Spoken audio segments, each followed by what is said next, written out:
नमस्कार दोस्तों, मैं उत्पल चौहान आप सबका स्वागत करता हूं। गांव में आप घूमेंगे तो जगह पे भिन्न भिन्न प्रकार की व्यवस्था और लोग मिलेंगे आपको।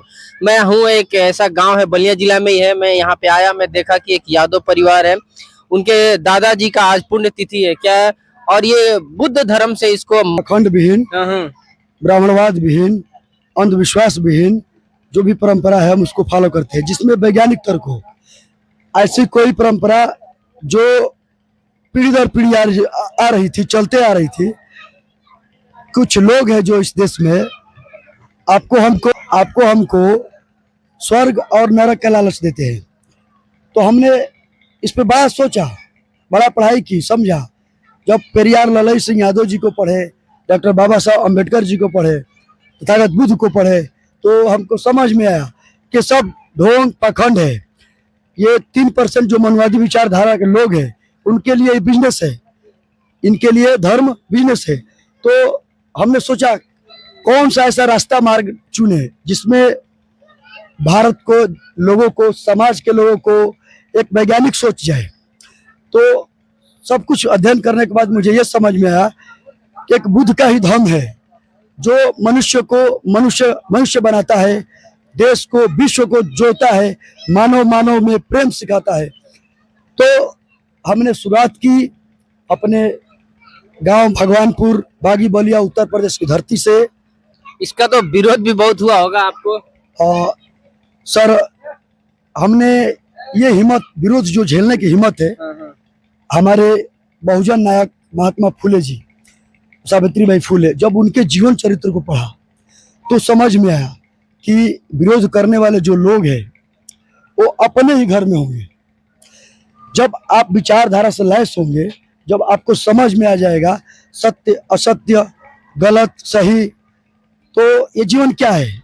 आज हम है, कल रहेंगे नहीं रहेंगे, कोई भरोसा नहीं। तो हम अपने देश समाज के हित में क्या कर सकते हैं।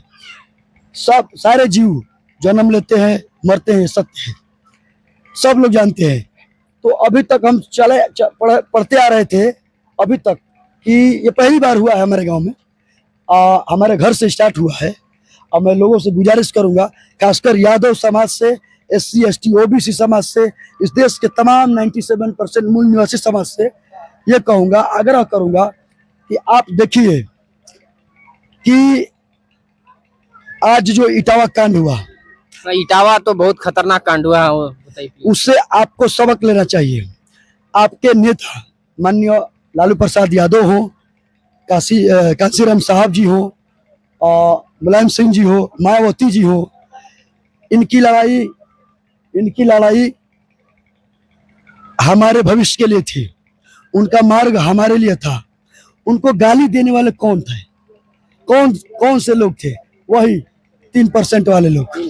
खुलेआम कहते हैं अहिर गणरिया कुर्मी चोर, धर साले की टंगरी तोड़। ये गाली देने वाले कौन है?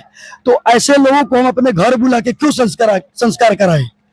हम ऐसे संस्कार को मानेंगे जो विज्ञान की तरफ ले जाए, अंधविश्वास से दूर मिटाए, और एक वैज्ञानिक सोच डेवलपमेंट हो पूरे भारतीय समाज का। एक मैं जान के अगर अपने समाज को जगा नहीं पा रहा हूँ, बता नहीं पा रहा हूँ, ये व्यर्थ है। पेरियार ललई सिंह यादव जी का जो संघर्ष है वो व्यर्थ जाएगा। अभी तक हमारे घर में क्या चला, पूरे समाज में क्या चलता था?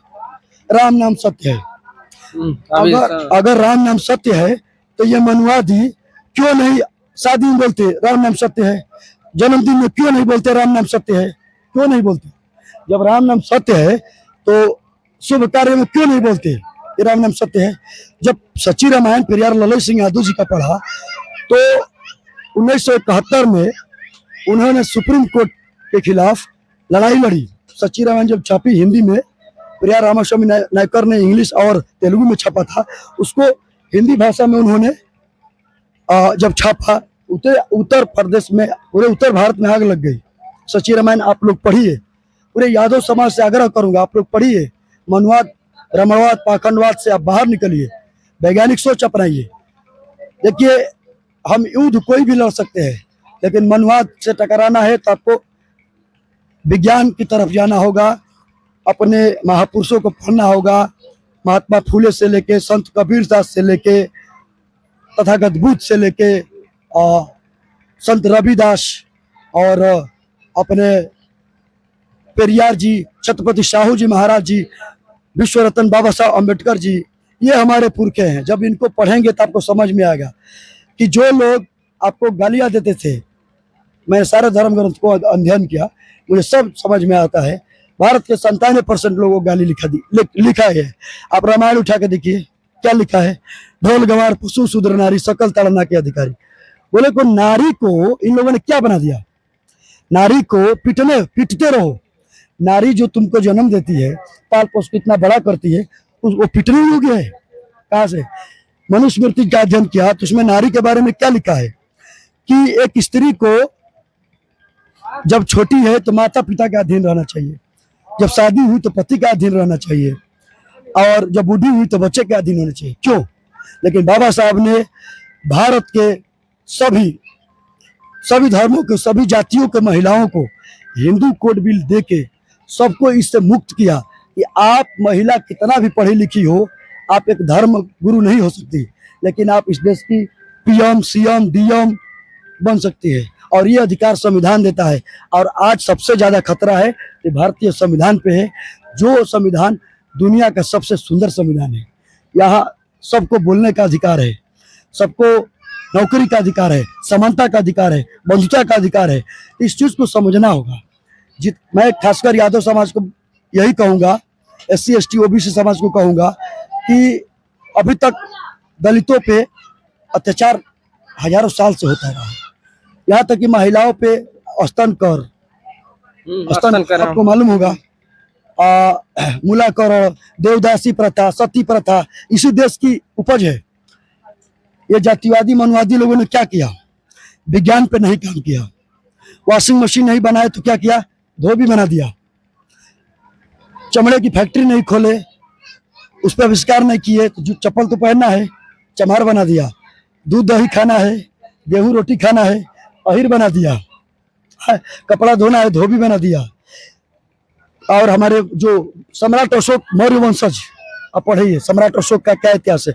इन मौर्य वंशियों को क्या बनाया? उनको सब्जी उगाने के लिए बना दिया, तुम कोयरी हो सब्जी उगाओ।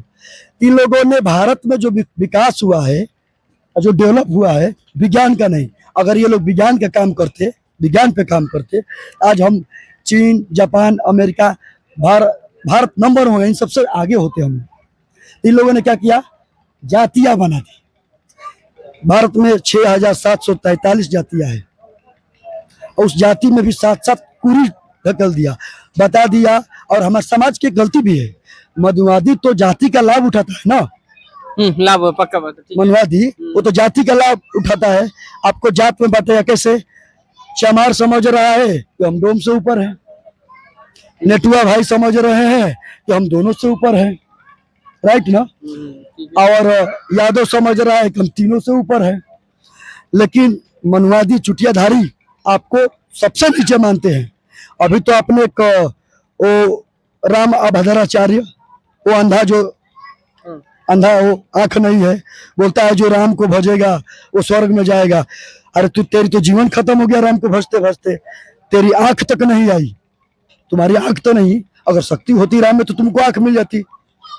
ये आस्था है, आस्था अंधभक्ति नहीं होनी चाहिए। हम अंधविश्वास पाखंड के विरुद्ध है, किसी की आस्था की नहीं। हमारा संविधान कहता है हर आदमी अपने धर्म का प्रचार कर सकता है, लेकिन हमारा संविधान में आर्टिकल 15(1)H कहता है, जे कहता है कि हम किसी भी धर्म के पाखंड को लोगों के सामने रख सकते हैं। आज हम जो भी बोल रहे हैं, हम संवैधानिक दायरे में बोल रहे हैं। तो मनवादी जाति का लाभ उठाता है, हमें समझना है तो हम जात पात में बटे रहेंगे तो हम ऐसे ही करते रहेंगे। चलिए हम लोग इस पे बात आते हैं। आप तो एकदम नेता आदमी है, बहुत ज्ञान है आपके पास। हम ये जानना चाहते हैं, जो अभी आप ये इनके बारे में बताइए, जो आपके दादाजी थे इनके बारे में बताइए, कितने साल के थे ये, और इनके दफनाने का कारण क्या रहा, जबकि मैं यादव समाज से हूँ, राइट? आप ये क्वेश्चन कीजिए हमसे। देखिए सर, हमने काफी अध्ययन किया। हमारे दादाजी जमुना यादव, वहाँ देखिए फोटो लगा हुआ है, आपने कहीं भी देखा होगा। जब लोग मरते हैं तो स्वर्गीय लगाया जाता है, चाहे वो आदमी चोर हो, व्यभिचार हो, डकैत हो, वहाँ स्वर्गीय ही लगता है, स्वर्गीय।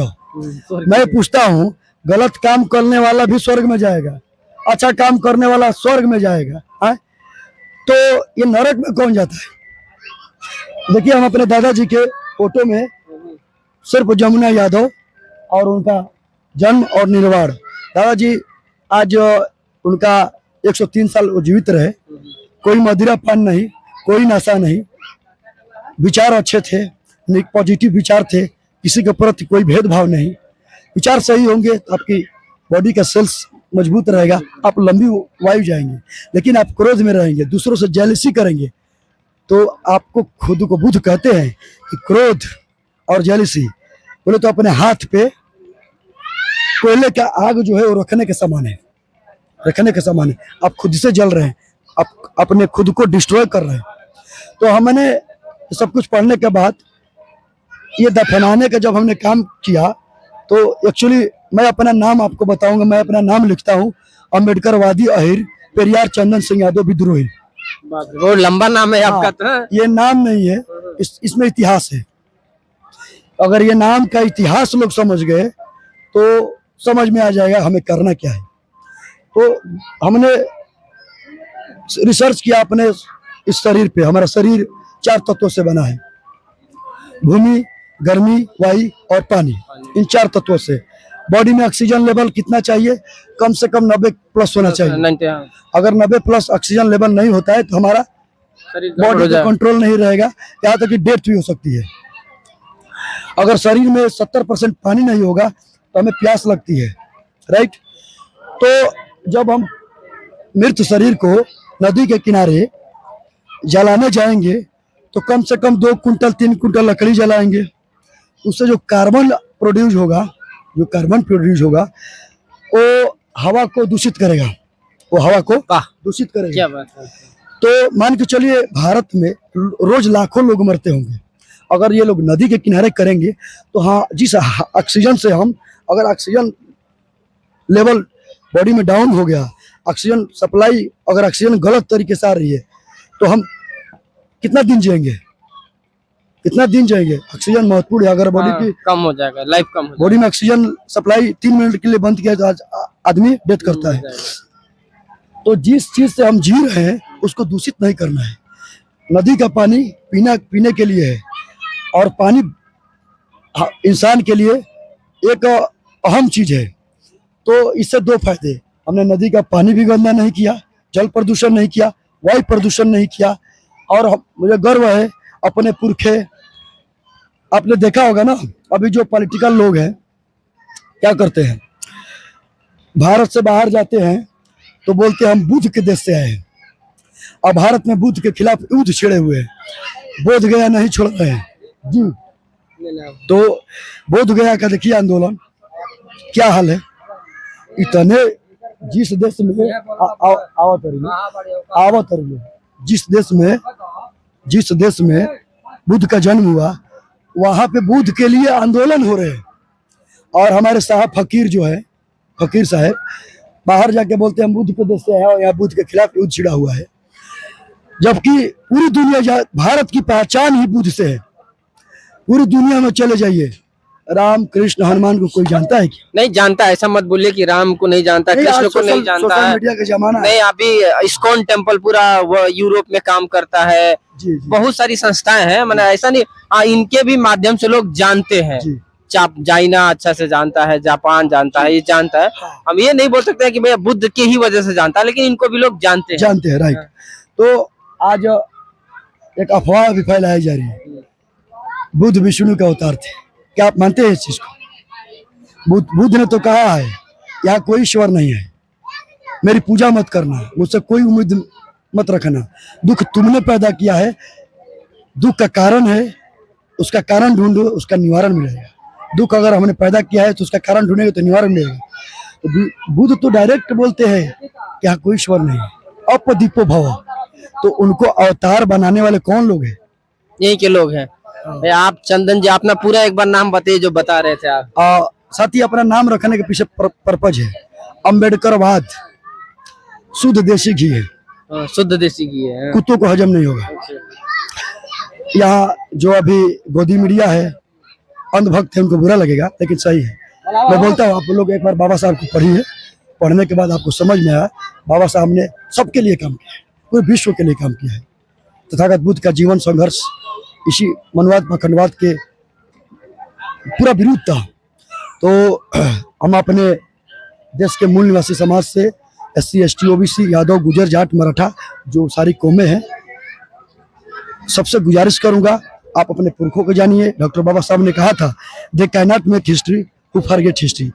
वे इतिहास कभी नहीं बना सकते जो इतिहास भूल चुके हैं, जो पढ़े नहीं है। तो आप अपना इतिहास को जानेंगे तो आप आने वाली आपकी पीढ़ी और आपकी बेटी बहन सब सुरक्षित रहेगा।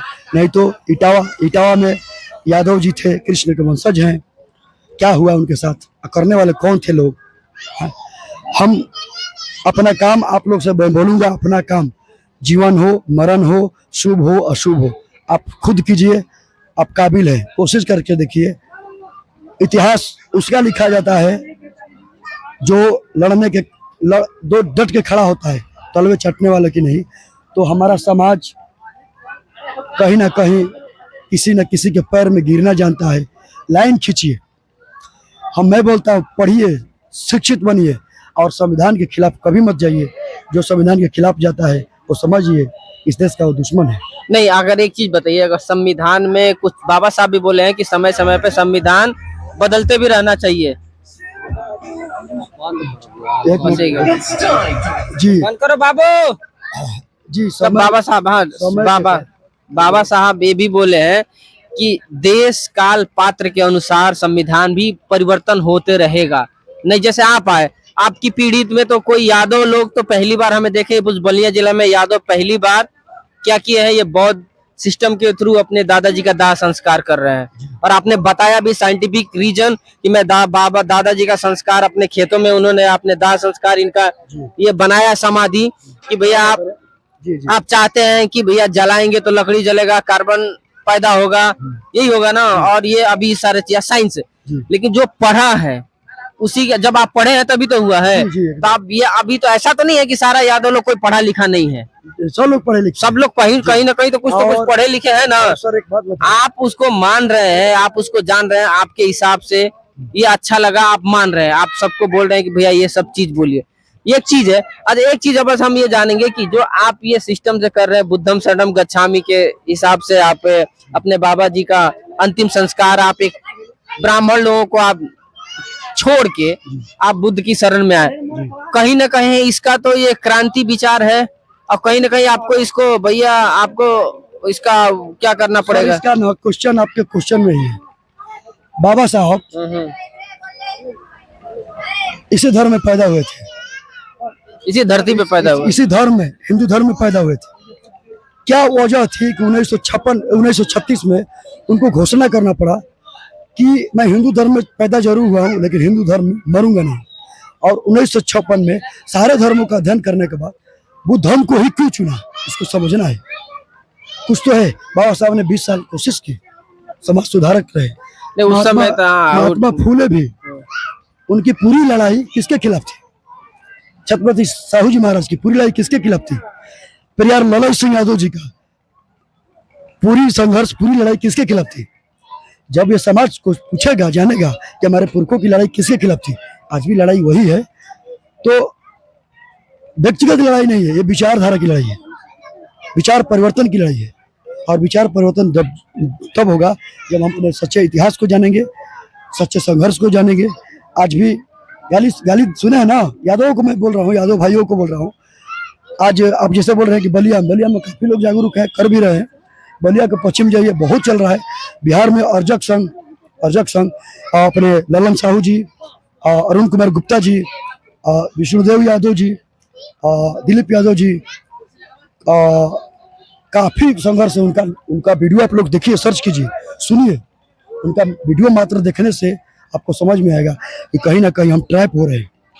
लाखों का दान, वो कहते हैं ना, अहिर का दूध अहिर का घी, अब भोग लगे हैं पंडित जी। और यही लोग बोलते हैं अहिर गणरिया कुर्मी चोट हर सारे के टंगरी। तो कब तक टंगरी तुराएंगे, कब तक अपने समाज को अपमानित कराएंगे, कब तक गाली सहेंगे? वो जमाना गया। अच्छा, आप इसमें बुद्ध के जब आते हैं इसमें बौद्धिस्ट में, तो आपको कैसा स्वागत होता है, क्या फील करते हैं आप? जी, यहाँ पे एक चीज है, ऐसी विचारधारा है, आपके साथ कहीं ऊंच नीच भेदभाव नहीं होगा, आपका जाति नहीं पूछी जाएगी, आपसे जाति कहीं पूछी नहीं जाएगी, आपको लगेगा नहीं कि आप अपमानित महसूस करेंगे, आपको गौरवान्वित महसूस करेंगे कि मुझे तो गर्व होता है कि मैं बुद्ध की धरती पे मेरा जन्म हुआ। और लोगों को बोलूंगा, जब आप पढ़ेंगे तो आपके घर में कलेश नहीं होगा, भाई भाई में झगड़ा नहीं होगा, और आप इकोनॉमिकल सामाजिक स्तर पे आप मजबूत रहेंगे। चलिए, आप सुन रहे थे चंदन जी को। इनके दादाजी का 103 वर्ष की उम्र में उनका देहांत हुआ, और उन देहांत होने के बाद इन्होंने उनका जो दाह संस्कार किया वो एक बौद्ध सिस्टम से किया। आप देख सकते हैं, भिक्षक लोग हमारे पीछे हैं। दादाजी को इन्होंने समाधि बनाया और बताया इन्होंने कि भैया इन्होंने क्यों उनको जलाया नहीं, क्यों इनको दफनाया है। नमस्कार, धन्यवाद, हमारे साथ जुड़े रहिए। हाँ।